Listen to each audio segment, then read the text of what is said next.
Right. And I just want I'm to working on the waiting room for you, Sophronia, so you can focus on what you need to do. thank you, Sarah. So welcome. I am absolutely grateful to see all of your beautiful faces. And this is the virtual launch party for my book. And today's the publication date for The Seeker and the Monk, Everyday Conversations with Thomas Merton.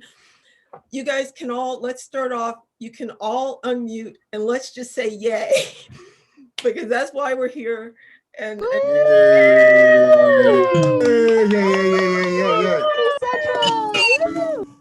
thank you. Thank you. Oh my God, I'm thrilled. You know, this book is such an odd book, and it was in my mind for the longest time, and I didn't know if it would make sense to anybody. But it's written, and I had the help of an awesome editor who you'll hear from in a moment, Valerie Weaver-Zercher. Right now, I'm going to turn it over to Sarah Arthur, who is going to be our host for this call.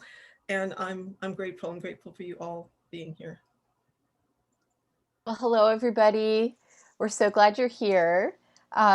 You went through the steps of registering, so we know you're for real and you're the hardcore fans. So you made it, and we're so glad you're here. My name is Sarah Arthur, and I am a colleague of Sophronia's. We go back to the Frederick Buechner writing workshops, and we have multiple points of intersection. She's doing the MFA in creative writing at Alma, which is in my backyard here in Michigan. And we have done stuff at the Festival of Faith and Writing, and also Sophronia was a presenter at the Madeleine L'Engle Conference in 2019, where some of you may have met her.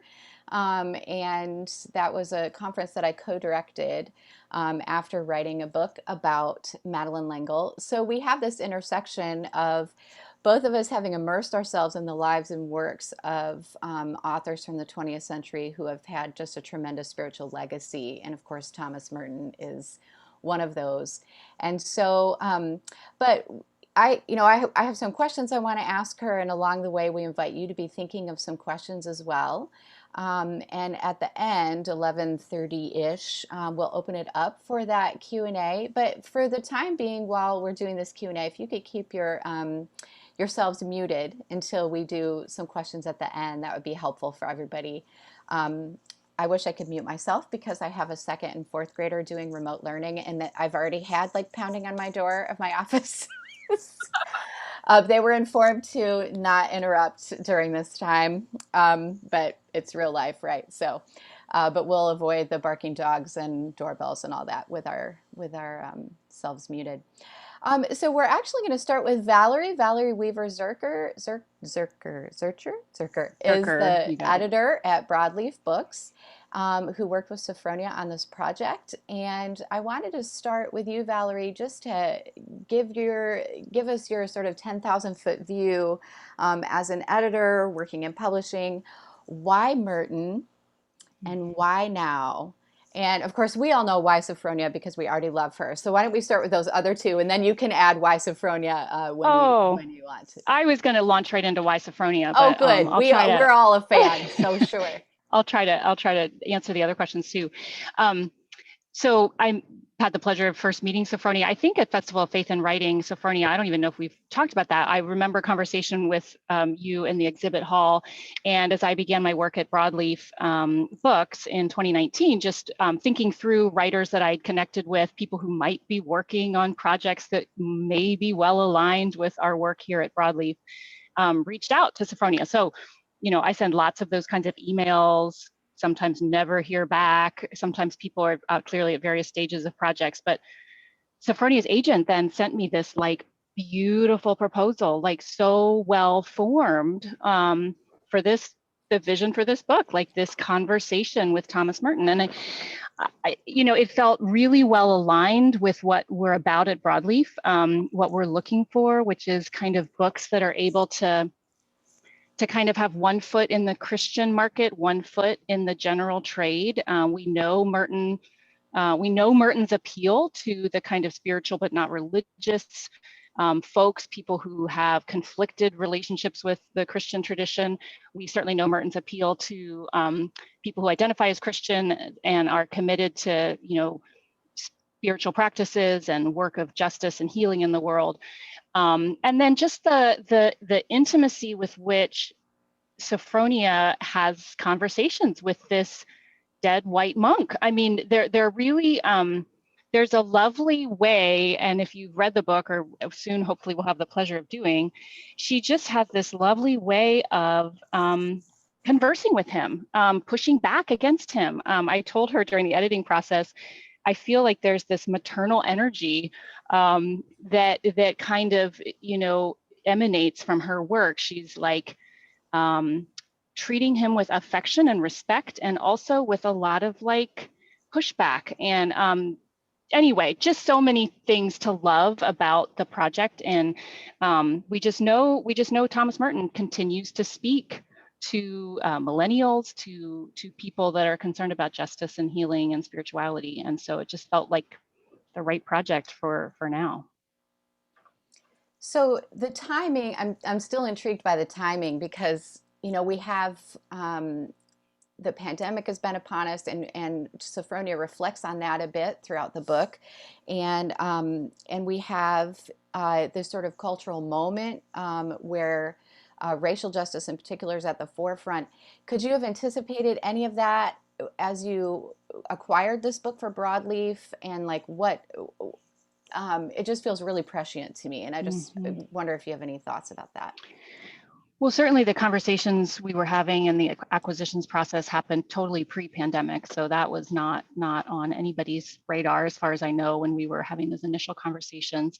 I mean, this is a cloistered monk, right? Who's right. Like in community, he had to ask permission to go on walks in the woods. So, right. And here we are, in sheltering in place. Yep. Certainly questions around racial justice, I think, would have been at the fore of your project, Sophronia, long before, I mean, I shouldn't say long before, police killings of Black men and women were happening, long before Sophronia started writing this book. But there was certainly, with George Floyd's killing, a rise in that conversation, right? But certainly Sophronia's, I think a lot of the richness of your interaction with Merton is around questions of race. And, I think original working title was Black Seeker, White Monk. And so some of these questions of like who Sophronia is as a writer, who Merton was, his, in some ways, ability to speak to questions of race in his time, but then his failing to do so as well, I think came to the fore. So, yeah. If I would add to that, Valerie, yeah, that was, what I talked about in the race chapter is about my frustrations over how we have to keep talking about it, because these and acting as though, oh, it's a new moment. Okay, now something's going to change. And the George Floyd moment, and I have a lot of cynicism around the George Floyd moment because of exactly that. It's like, okay, well, why is this any different than Ferguson? Why is this any different than Charleston? And so it was, if anything, it was just a horrible reality that we were going through again during the process of this book. Yeah. And his just if you all haven't gotten to that chapter yet, where Sophronia, it's the chapter that was then published in the Christian Century, or excerpted in the Christian Century, where she's like, I want to have a conversation with Thomas Merton about race. And there is this, it's, what Sophronia does so well in this book, and I'm sure some of you have figured this out, is interweaving her own personal journey into this engagement with Thomas Merton without leaving the rest of us out. Like, we're not, shut out of this story. And suddenly the lens is on Sophronia instead of Merton. It's not like that at all. It is in fact a conversation, and that chapter alone, is worth every part of reading this book. But of course, the whole thing is awesome. I'm realizing we didn't get it up on the screen, Hopefully everybody's copies are arriving soon. Here's The Seeker and the Monk. It's a stunning cover. Well done, Broadleaf. Yeah, oh, we've got some people showing their books now. It is a book party, so this is where it's almost like it's in a receiving blanket, and we're like, look, isn't she so beautiful? Um, but if you hold it in your hands, and it feels stunning to hold in your hands. I already gave a copy as a gift to a friend who was making a cross-country trek back to New York City after losing her mother in Michigan to COVID. And she was like, oh, thank you. Because we need these things to hold in our hands in a virtual age, right? So get thee to a bookstore and get this. And we do encourage you, if your bookseller is not carrying it, ask them to carry it. You can do that as as a customer. You can say, well, if you're not, then may I highly recommend. And may I please order The Seeker and the Monk Everyday Conversations with Thomas Merton. I wanted to add to something that you were just saying about the conversation and not being too insular, right? I just wanted to shout out to Valerie, because that was one of her brilliant editor things, in that she always kept me from going too insular, because there were times when I did and she would pull me back. And that's one of the fabulous things that an editor does. The other thing I credit her with is coming up with the structure, the order of the book, because I have these chapters. I knew I wanted to talk about these topics, and it was Valerie's suggestion that we travel along Merton's biography around his timeline, so that we could introduce him to people who do not know Thomas Merton, and to show them his life in addition to having this conversation. So I love the way that worked out. It gives the book a certain shape, and I love that he's totally there from the beginning of his life to the end. Mm-hmm. Mm-hmm. For what it's worth, I don't mind when Sophronia gets insular. I think she could also do more of that. So in the next book, Valerie, please let her go as deep as she wants to go, because we're all Sophronia fans here, not just Thomas Merton fans. Well, and but let that me just balance is tricky, right? It's a tough one, because some people are coming to the book through Merton, and they're getting introduced to Sophronia, and some are going the other way. Right. And so there's a balance. Go ahead. Well, and let me just say that, an editor, sometimes the contribution of an editor, I think, is like to be an expert in the genre that they're working in, to be a content, to know the discipline, the writer that they're working with is, you sometimes lend your expertise. But I will say sometimes, and when I'm working with a writer like Sophronia, this is totally the case. I think what an editor lends is our ignorance, frankly. Like, I was reading this book as a reader, and I was reading it as someone who knew something about Merton, probably thought I knew more than I did, but hadn't read The Seven-Story Mountain, had certainly never read the journals. And so, yeah, sometimes writers who are smart and well-read assume their readers are just as smart and well-read as they are, and many are. And we are. Of course, right. We are. But some of us aren't. And so hopefully, helping this book appeal to people who, don't know a lot about Merton, but just a joy and an honor to work with you, Sophronia, on the project. Well, let's make the turn towards some questions for Sophronia. Again, keep your own questions in your mind, and we'll get to those a little bit later in our time together, 11:30-ish. We'll take some questions from all of you. But Sophronia, it's your turn. Why Thomas Merton? Why now? And tell us a little bit about your journey in writing this book. Well, I feel like he chose me. That I did not expect him to kind of, plop down in my life. The words that I first read of Merton's, and I'll share them with you. I was in an MFA program. I was earning my MFA at the Vermont College of Fine Arts, and I was in a lecture, and I heard these words read. My friend Robert Vivian was delivering a lecture, and he read from, he quoted Thomas Merton, whoever that was, I didn't know, but he quoted from Conjectures of a Guilty Bystander. And it talks about how the valley awakes, right? So you have the first chirps of the waking birds mark the point vierge of the dawn under a sky as yet without real light. a moment of awe and inexpressible innocence when the father in perfect silence opened their eyes.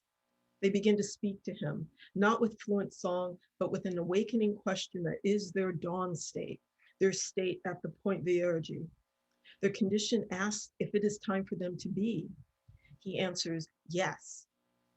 Now, that just set my heart on fire. There was a familiarity. I was like, I know what that is to be out there in the morning, and I want to be out there, and I want to hear that cue that it's time for me to be.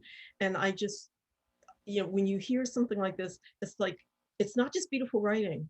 This person recognizes something. This person knows something, and I want to know who that person is. And if this were a person in real life, I probably would have followed him around so we could have these conversations in real life. But so I tracked down these words, and it was hard because I got this book from the library thinking that the words would be in there. I love this story. They were torn out. Somebody had torn out the exact pages that I'd been looking for, and I was just, I was frustrated. But on the other hand, I also felt like, okay, something is telling me that this is going to be something very specific in my life, something that I'm going to have to dig in for. It's not just oh, this was interesting, and toss it away.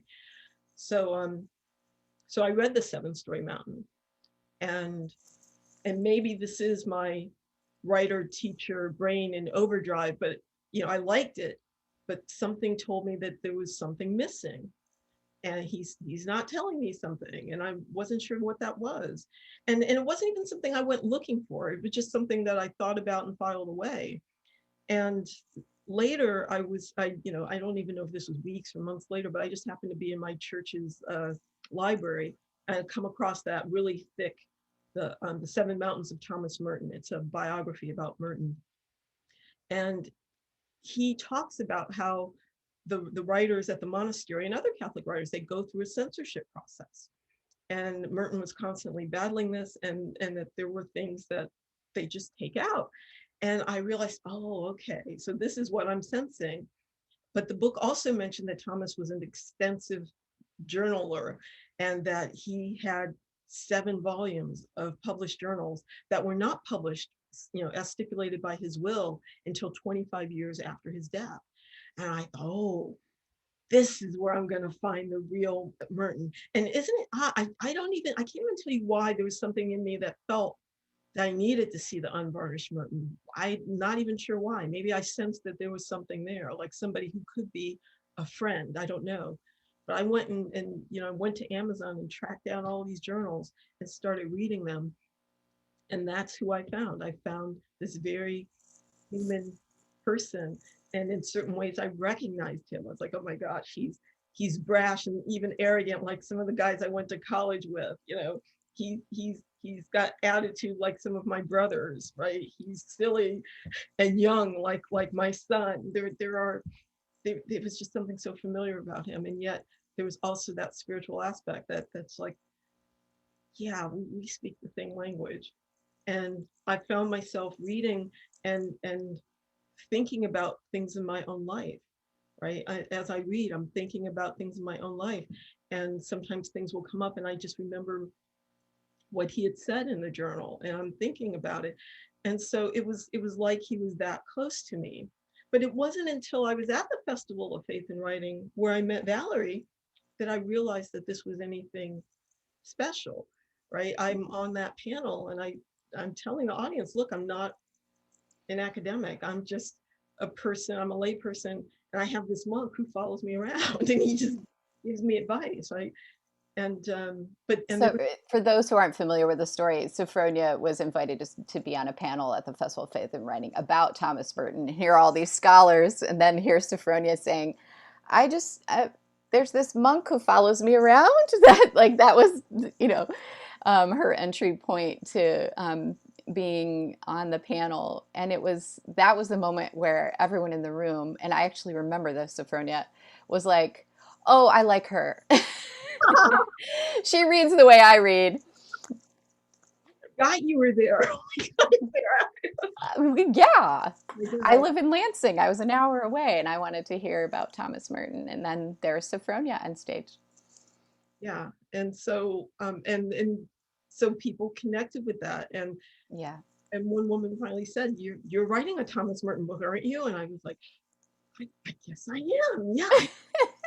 But then I had to think really hard that, well, then how do I transfer to the page what it is that you guys are reacting to, right? And it is this connection that I have with Thomas Merton. So how do I put this on the page and so that you can see how you can access him in the same way, that what I'm doing is not special, that this conversation is between all of us. And so that took a while for me to figure out. And once I did, that's when I was able to put together the book proposal Valerie mentioned. Yeah. If you're just joining us, we're at the point in the conversation where Sophronia and I, who are colleagues, are chatting about her journey to writing a book about Thomas Merton. We've heard from Valerie Weaver-Zercher, who is her editor, and we hope that you are kind of holding some questions that we'll get to in a little bit. We'll do a Q&A where you all can ask some questions. So hold on to those, and we still want to hear some more from Sophronia. I'm really curious, Sophronia. You know, he was a monk living in cloister in rural Kentucky, a white, you know, New England educated guy who gave all, you know, the whole academic scene and the writing scene up to become a monk. And then his writing career exploded while he was there.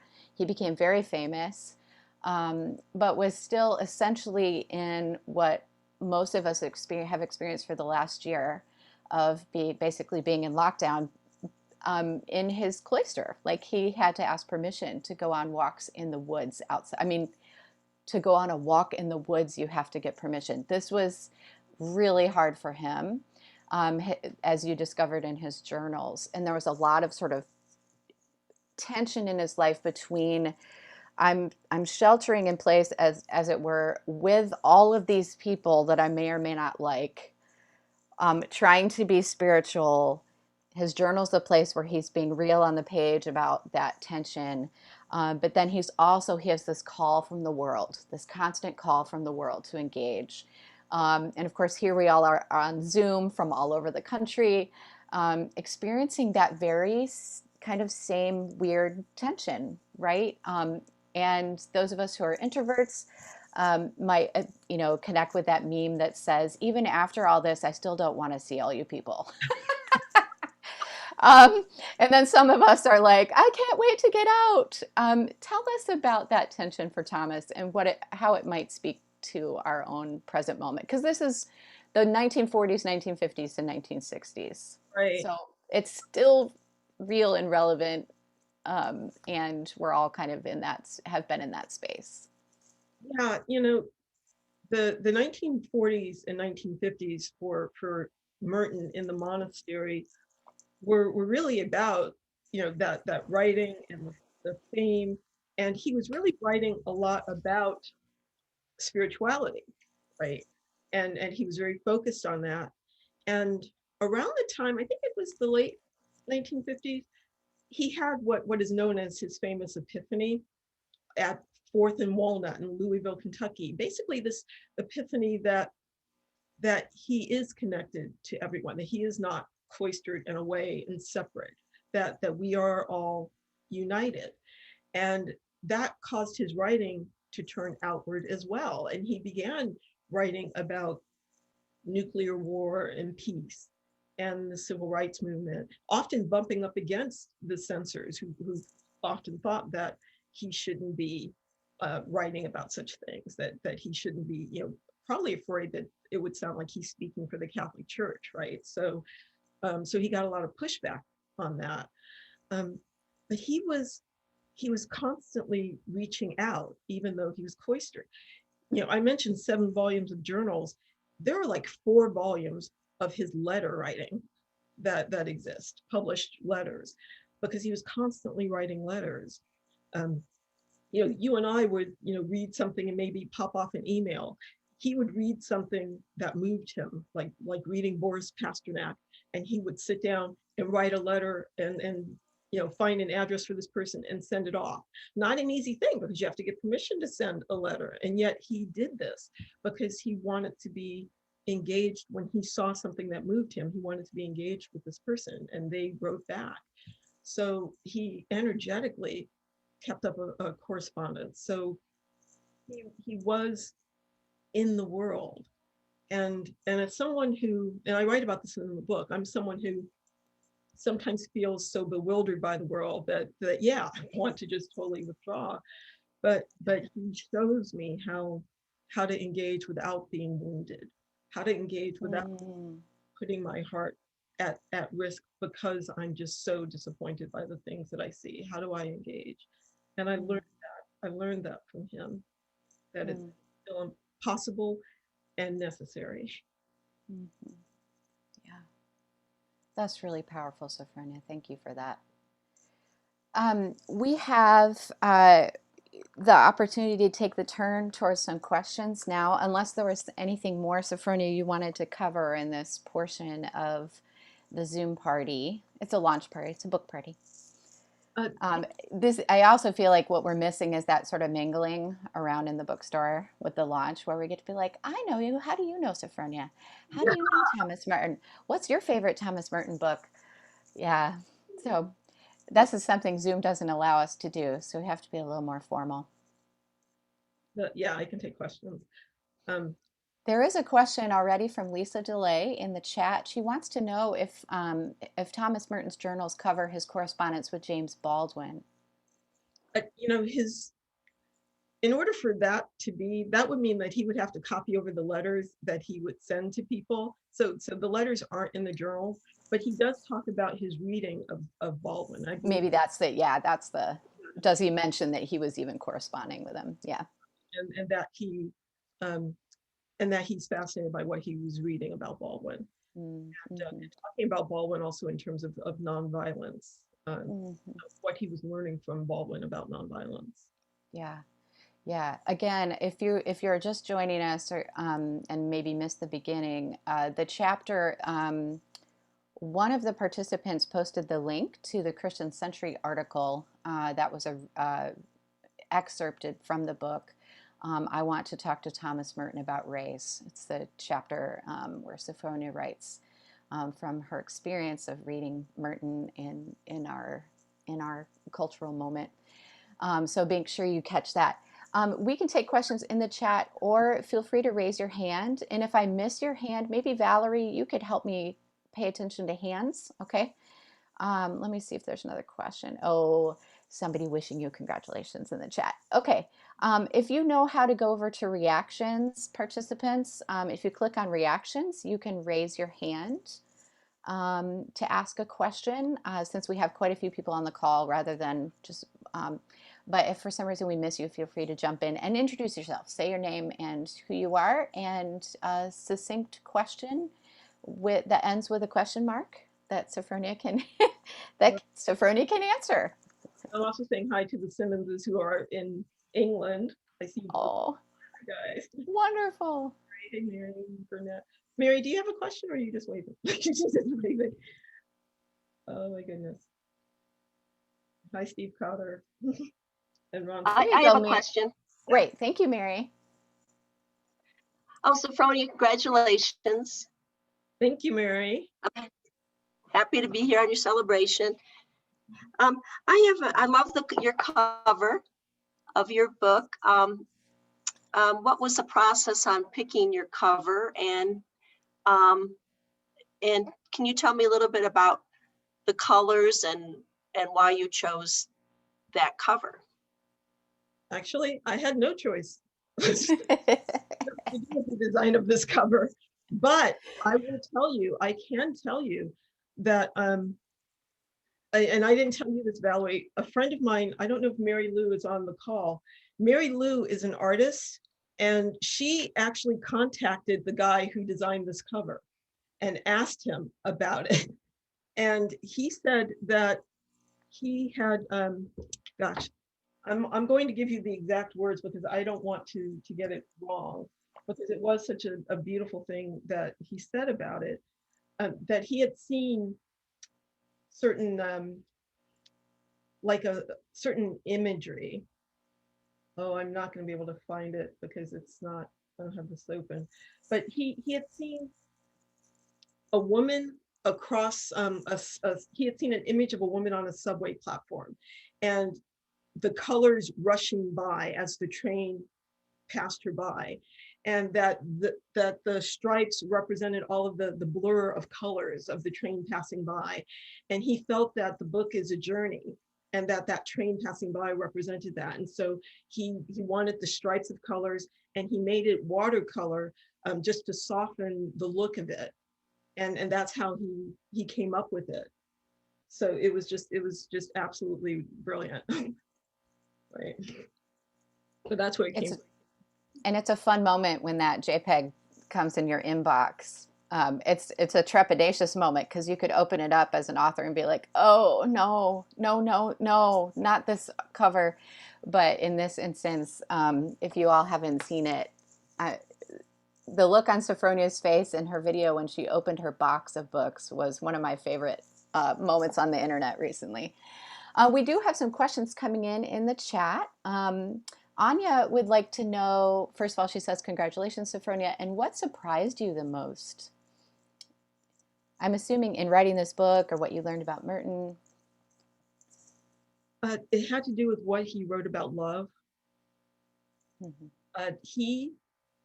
For those of you who don't know, Merton fell in love with a nurse while he was a monk. In 1966, he went to the hospital because he needed back surgery. He was in severe pain.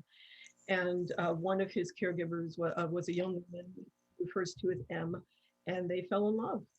And she would visit him at the monastery. From what I can tell, this relationship was never consummated, but it was, a back and forth about, she really wanted him to leave the monastery, and he didn't know what he wanted to do.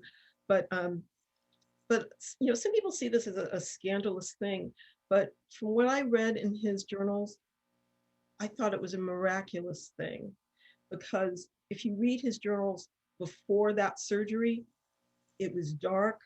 He's talking about death all the time. He's in pain. And then he has that surgery and he meets her. And even, you guys, if you've had surgery, it doesn't fix something like that. You're still in rehab. You're still in a lot of pain, but you hear none of that. You hear absolutely nothing because he is giddy. He is in love, and he is a totally different person. And to me, this showed the power of love and the transformative nature of love.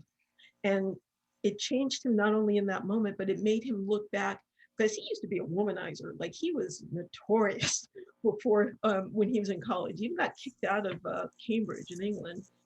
And it made him look back and think about why he had behaved that way, and what he had given up, and realizing that he had given up a certain, he'd given up his sexuality before he had come to understand it, he said.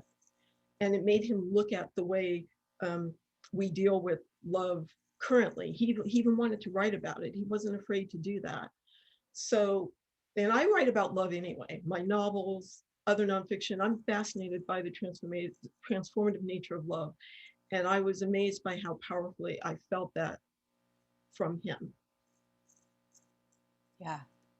It's super complex too, because it didn't fix everything. But it was a transforming moment. There are some more questions about that relationship further down. I want to, let's see. Why don't we piggyback on that, and then we'll go back up to some of the other questions. We have until about 11:45, so we want to make sure we're hitting on everything. Someone asks, I think it's Michael Moore, do you think that M was possibly a part of his transformation in terms of the divine feminine, or the way he thought about the divine feminine? Oh, I wouldn't be surprised, because it really did make him aware. I mean, he was already connected to both the little flower, right? Saint Teresa, Saint Therese, and also Mary, right? So his closest connections in terms of divinity were women. So he already had that connection. But I think she made him rethink human woman, right? The human woman, and how he related. Yeah. It's a fascinating story. When you get to those chapters further on in the book, to, uh, I just can't even imagine the scandal from the Catholic Church side of things. But Sophronia has done for Merton what, in writing about Madeleine L'Engle, I was cautioned to also do about Madeleine by her granddaughter, Charlotte, who told me, we need to give these people the dignity of being human. And that is a really hard balance that you manage in this book. You don't idolize him. You don't, treat him like he's up on a pedestal, like I'm sure many of his fans did. But likewise, you don't also read his journals and just go, well, forget this man. He's a mess. Somehow you strike that balance. And it's really an amazing thing to watch you do that in this book. Couple more questions. Andrew asks, what would you most like your readers to take away from the experience of reading your book?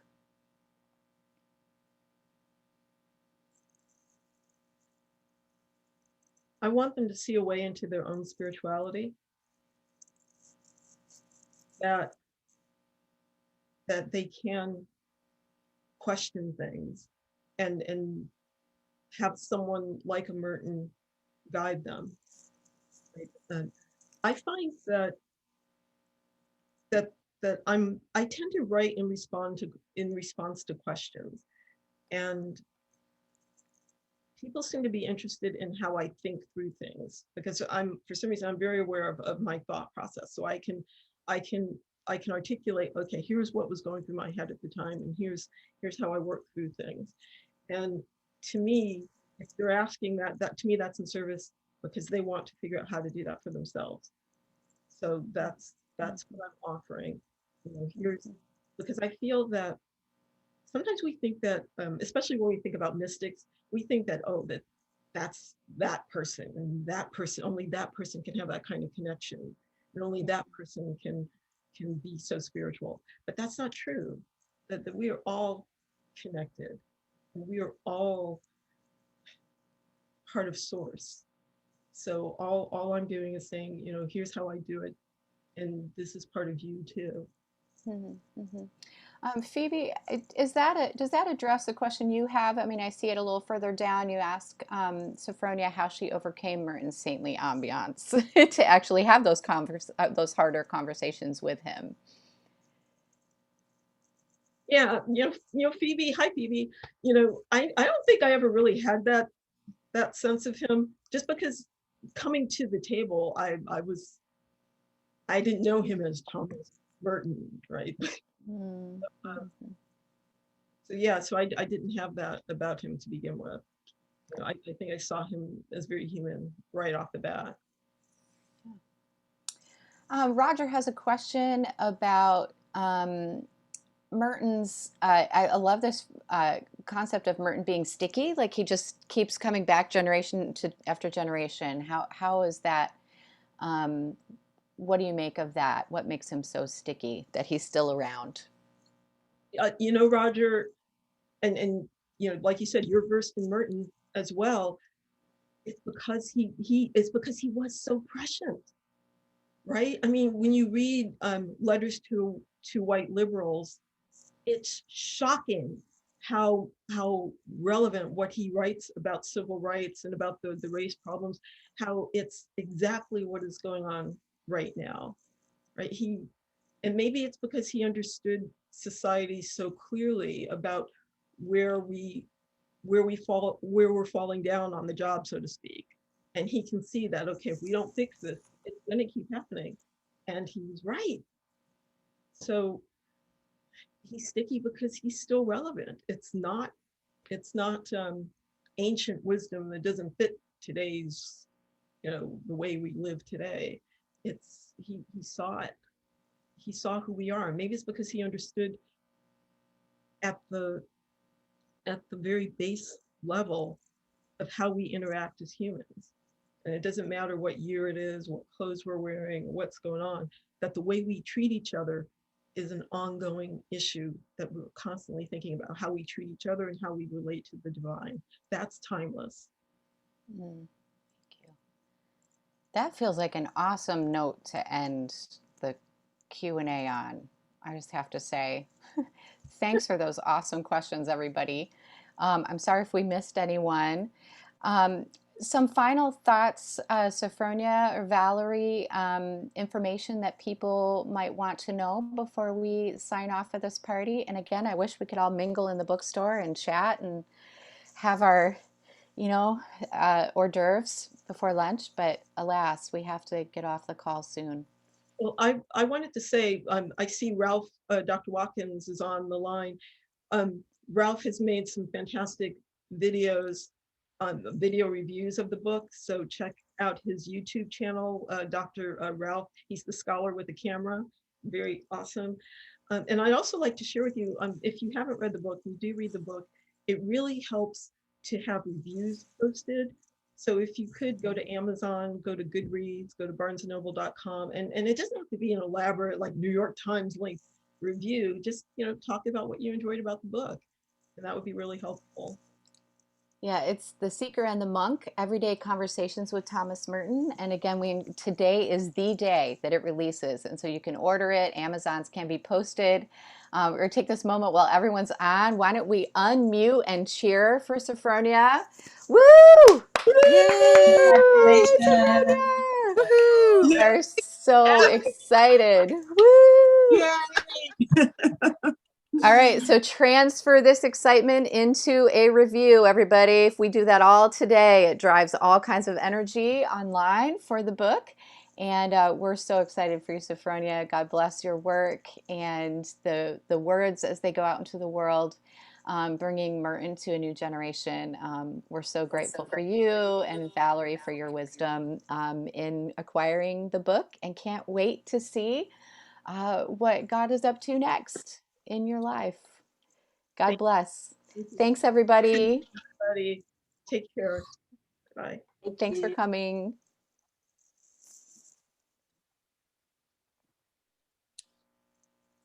Yeah.